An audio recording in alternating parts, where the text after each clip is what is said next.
Dhe i bona thirrje që si general, si togera, nuk duhet braktisin ushtarët, sepse generalët pa ushtarë nuk kanë asnjë vlerë.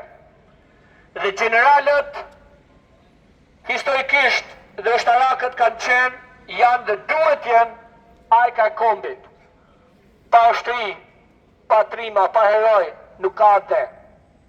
Prandaj, ju bëj thirrje edhe një herë në emër të qytetarëve të lirë atë të dash për i hapjen e çështjes së masakrës së Peshqisë. Drejtësi për masakrën e Peshqisë, drejtësi për dëshmorët e Adheut, Fatmir Shehu dhe Arsen Xhini. Gjykata kushtetuese duhet të kryejë detyrën, rihapni sa më shpejt çështjen për dy herojt tanë. Drejtësi. I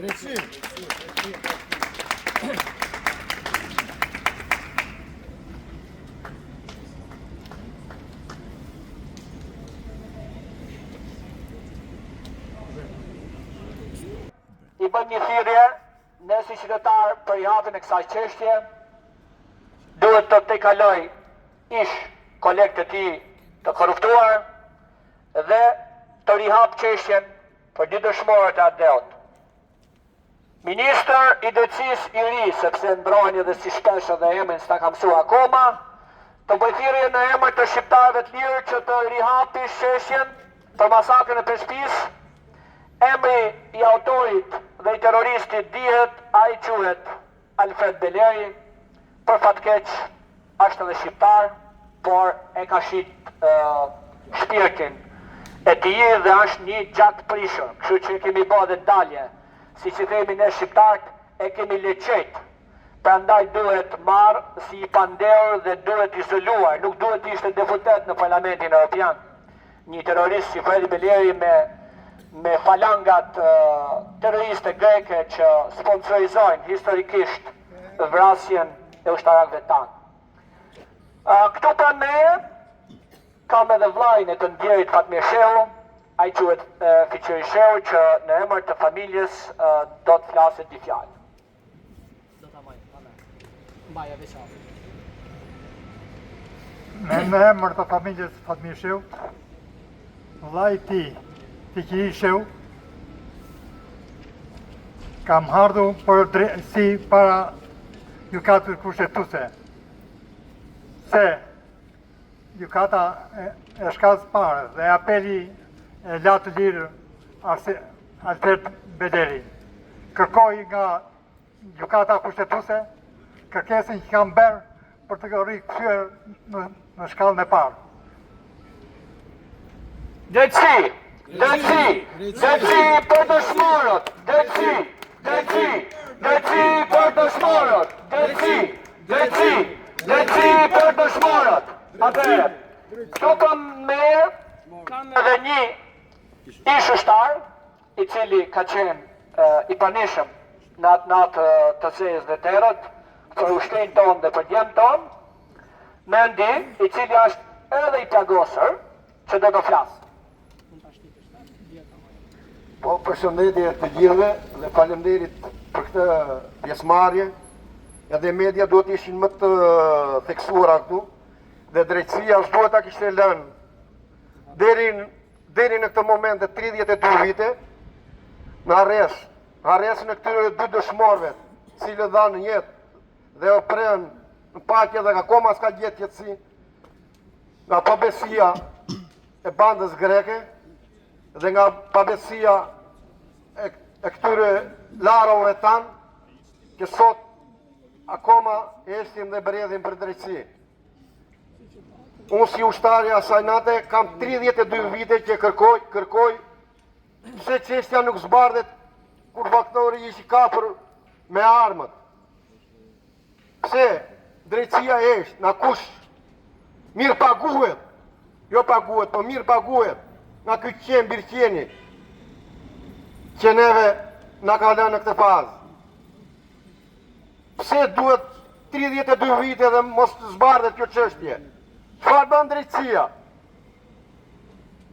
Çfarë bën? Vetëm korrupsionin ndjek dhe jo drejtësinë. Duhet që këta dëshmor të zbardhet, t'i pret shpirtin paqe. Drejtësi, kërkojmë vetëm drejtësi dhe asgjë më shumë. Drejtësi. Faleminderit.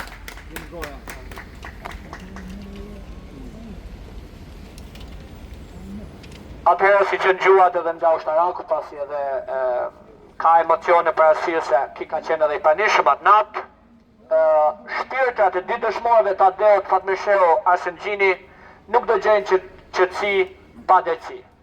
Kështu që në emër të jetës, në emër të ushtarakëve, por edhe ushtarit të pranishëm i cili ka qenë i plagosur atë natë, duhet se s'bën të rihapet çështja. Është një moment historik për gjykatën kushtetuese, për ministrin e ri të drejtësisë, që këtë çështje ta marrë si çështje parsore dhe shumë urgjente për ushtarakët tanë.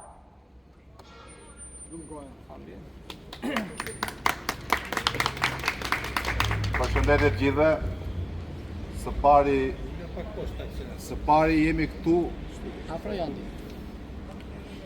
për të kuptuar gjithë opinioni publik që ne sarojmë. Edhe pse kanë kaluar shumë vite, kanë kaluar 32 vite nga i 10 prill i zi ku u vran në pabesi nga terroristët e Mavit dy ushtarak që ishin aty për të mbrojtur Adeun, për mbrojtur kufit e teritorit Shqipërisë.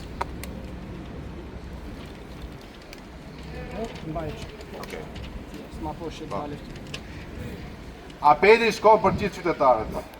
Reparti Peshkopis do të kthejë edhe një pelegrinazh për gjithë qytetarët e Republikës Shqipërisë. Mesazhi është që ne sarrojmë, edhe pse kanë kaluar shumë vite, jemi këtu për të kthyer vëmendjen mbi ato dy dëshmorë që ranë në krye të detyrës. Gjykata kushtetuese do të bëjë detyrën e saj kaq. Do të ngrihet në interesin publik. Kjo në emër të familjarëve që kërkojnë drejtësi për vëllezërit e tyre, por mbi gjitha për qytetarët shqiptarë. Sot ka një emër mbi cilën rëndon një akuzë. Ai quhet Fredis Beleris. Kështu do të doja ta quaja, Fredis Beleris. Nuk mund të jetë një shqiptar i cili sot nuk përballet me gjykatën. Sot ai do të jetë në gjykatë të përballet me faktet të cilët janë shumë të rënda dhe rëndojnë mbi të. Por ai nuk ka kurajo të përballet në gjykatë. Sot ai duhet të shkojë në gjykatë. Por atë që se bën ai sepse s'ka kurajo, sepse është implikuar drejt për drejt, duhet ta bëjë gjykata. Thjesht gjykata kushtetuese duhet ta çojë në përgjykim në shkallën e parë dhe të fillojë çështja nga fillimi.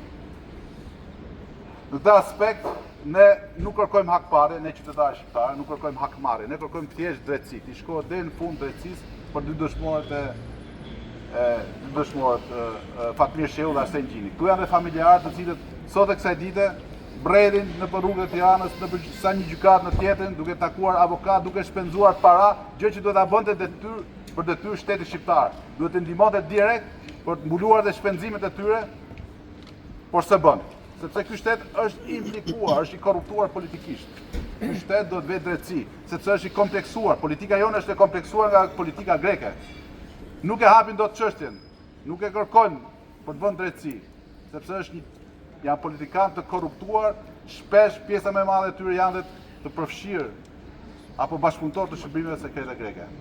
Ndaj, s'kam çfarë të shtoj, thjesht është ky apel që i bëhet gjykatës kushtetuese të vetë drejtësi, të kthej për gjykim çështjen dhe më të fund të marrë rrugën e dur kjo çështje në kanalit juridik. Kështu të vetë drejtësi për dy dëshmorët, por dhe për raste të tilla që mos përsëriten në tafe. Drejtësi. Drejtësi. Drejtësi për dëshmorët, drejtësi.